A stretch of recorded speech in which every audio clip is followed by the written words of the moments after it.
Think about how many hours you've spent meticulously clicking around a subject, frame by frame, just to get a clean background plate. It's the most tedious part of the job, until now.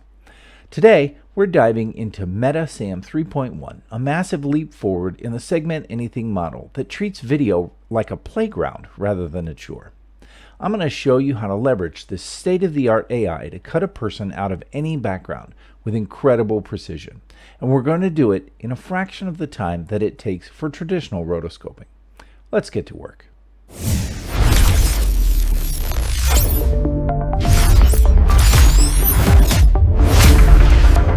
Right, so I'm going to leave the link to this in the description for you. And if you want to download it, there's actually code here that lets you do that. I am not nearly smart enough to be able to deal with all that, so I'm instead going to try the playground.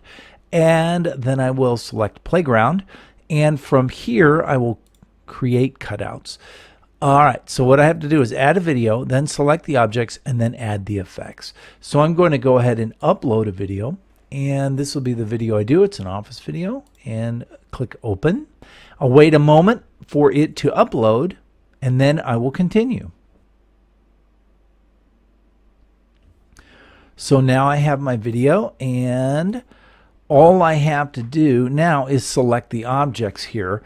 And the objects that I want to select are the people. So I'm just going to describe it as a person I want selected. And when I hit enter, it will search for the persons, right? It's discovered that one, that one, that one, and that one. I'll go ahead and say search the entire video. And now all of those persons have been found. And you can see that they are separated into 4 different objects. So object 1 is this one over here. Object 2 is this person over here. Object 3 is this person over here. And object 4 is this person back here. Okay, now I can delete any of those and reselect those. I can add other objects like this laptop or this mug or these books in the background.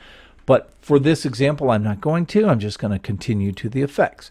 So now the effect that I have right now is the highlight. I'm going to turn that off so that it's gone. And I'm going to add a new effect. And that effect won't be color fill. That'll color fill in those objects. Instead, I'm going to color fill the background here this way. Right? And so now if I look at this, I'm not real fond of this here, but I can make that work. Right? Otherwise, everything looks pretty okay. And so let me just delete the highlight. And now all I have to do is click share, and it will export the video for me. And then I can download it, and then I can work with that video in my video editing software. And that's how you use MetaSAM 3.1 to completely bypass hours of manual masking. It's honestly a game changer for anyone looking to speed up their workflow without sacrificing the quality of their work. Listen, if you found this breakdown helpful, do me a favor and hit that like button. It really helps the channel. Also, if you haven't already, subscribe and ring the bell so you don't miss the next tutorial on mastering the latest in video tech and creative workflows. Thanks for watching, and I'll see you in the next one.